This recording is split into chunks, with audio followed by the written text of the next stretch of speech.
કેવીની class YouTube ચેનલમાં આ સરે મિત્રોનું હું દિલથી સ્વાગત કરું છું।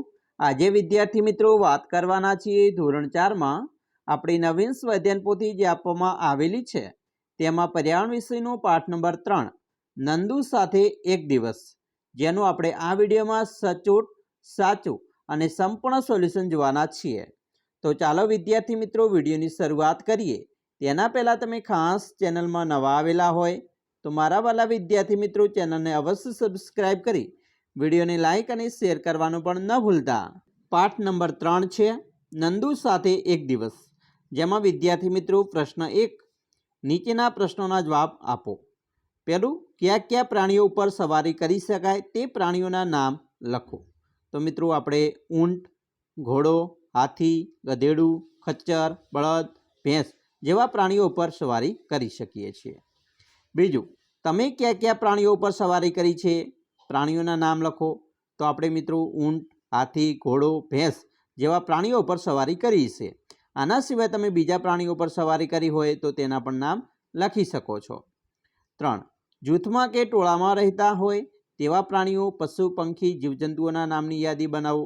તો મિત્રો વાંદરાઓ, હરણ, કીડી, માછલી, તીડ, સમડી, જીબ્રા, કબૂતર જેવા પ્રાણીઓ છે એ રહેતા હોય છે ટોળામાં। 4, કયા કયા પ્રાણીઓને પાળી શકાય તેવા પ્રાણીઓના નામ લખો। તો મિત્રો આપણે ઊંટ, ઘોડો, હાથી, ગધેડું, ગાય, બળદ, ભેંસ, બિલાડી, ઘેટું, બકરી ગમે તે મિત્રો લખી શકાય જેને આપણે પાળી શકીએ। પ્રશ્ન 2, યોગ્ય જોડકા જોડો। પ્રાણીઓના નામની સાથે તેમના રહેઠાણની જોડ બનાવો।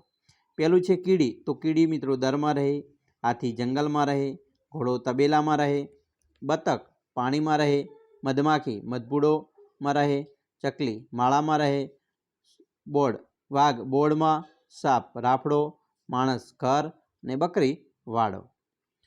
પ્રશ્ન 3, કલ્પના કરો કે પ્રાણીઓની વાચા મળે છે અને એ તમારી આગળ પોતાની તકલીફો કહે છે, જેની તકલીફો એની ભાષામાં લખો।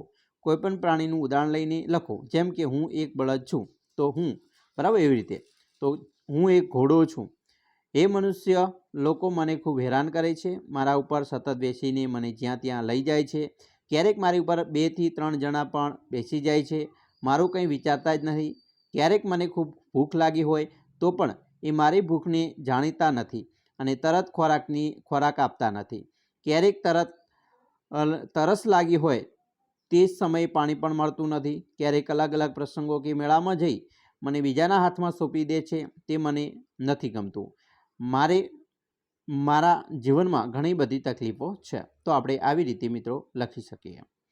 પ્રશ્ન 4, કોની શું કહેવાય જાણો। જેમ કે પપ્પાના ભાઈ તો કાકા, મમ્મીની બહેન માસી, મમ્મીની મમ્મી નાની, પપ્પાના પપ્પા દાદા, મમ્મીના ભાઈ મામા, પપ્પાની બહેન તો ફોઈ। એના પછી પ્રશ્ન 5, અન્ય શબ્દોથી જુદા પડતા શબ્દો પર વર્તુળ કરો।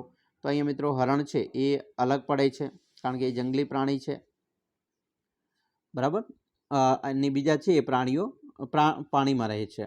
બીજું અહીંયા મિત્રો જંગલી પ્રાણી છે, બાકી બળદ છે એ અલગ પડે છે, આમાં ગેંડો અલગ પડે છે, ચોથામાં બળદ અલગ પડે છે, બરાબર, દૂધ આપતા પ્રાણીઓની વાત છે। અને અહીંયા મિત્રો જીવજંતુઓ છે જેમાં વરુ અલગ પડે છે। પ્રશ્ન 6, નીચેના પ્રશ્નોના જવાબ આપવાના છે। 1, જૂથમાં કે સમૂહમાં રહેવાથી કયા કયા ફાયદા થાય છે તે જણાવો।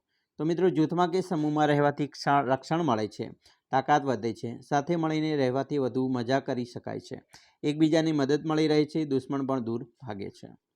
બીજું, એકલા રહેવાથી શું શું તકલીફ પડે તે જણાવો। તો એકલા રહેવાથી કોઈની મદદ લઈ શકાતી નથી, સમસ્યાઓનો ઉકેલ ઝડપથી મળતો નથી, જીવન એકલવાયુ બની જાય છે, ક્યારેક ખૂબ કંટાળો આવવા લાગે છે, પોતાની અમુક સમસ્યાઓ બીજાને જણાવી શકતા નથી। ત્રીજું, તમારી આસપાસના કીડીઓના દર શોધી કાઢો, તેનું અવલોકન કરો, તેઓ કઈ કઈ પ્રવૃત્તિઓ કરે છે તે લખો। તો વિદ્યાર્થી મિત્રો આપણે લખીએ કે કીડી પોતાના દરમાં નીકળી ખોરાક શોધે છે, એકની પાછળ એક એમ અનેક કીડીઓની હાર હોય છે, કીડીઓ ખોરાક શોધી પોતાના દર તરફ પાછી વળે છે, જો કીડી પોતાના દરનો રસ્તો ભૂલી જાય તો બીજી કીડીની સુગંધથી રસ્તો શોધી લે છે। ચાલો પ્રશ્ન 7, કૌંસમાંથી યોગ્ય વિકલ્પ પસંદ કરી ખાલીજગ્યા પૂર્ણ કરવાની છે, જેમાં પહેલું છે ઘોડાના પગે ખાલીજગ્યા હોય તો ડાબલા હોય। બીજું, ખાલીજગ્યા જમીન પર સૌથી ઊંચું પ્રાણી છે તો જીરાફ। ત્રીજું, હાથીના બચ્ચાને ખાલગ્યા કહેવાય તો મદનિયું. ચોથું, સૌથી મોટા કાન ખાલગ્યાને હોય તો હાથીને. ને 5, બળદનો ઉપયોગ ખાલગ્યા કરવા થાય છે તો ખેતી. તો આવી રીતે વિદ્યાર્થી મિત્રો આપણે સંપૂર્ણ સ્વાધ્યાય પોથી સોલ્યુશન જોયું. આશા રાખીએ છીએ તમને આપણો વિડીયો ખૂબ જ ઉપયોગી નીવડશે અને ખાસ વિડીયો ગમે હોય તો મિત્રો લાઇક, શેર અને સબસ્ક્રાઈબ કરવાનું પણ ન ભૂલતા.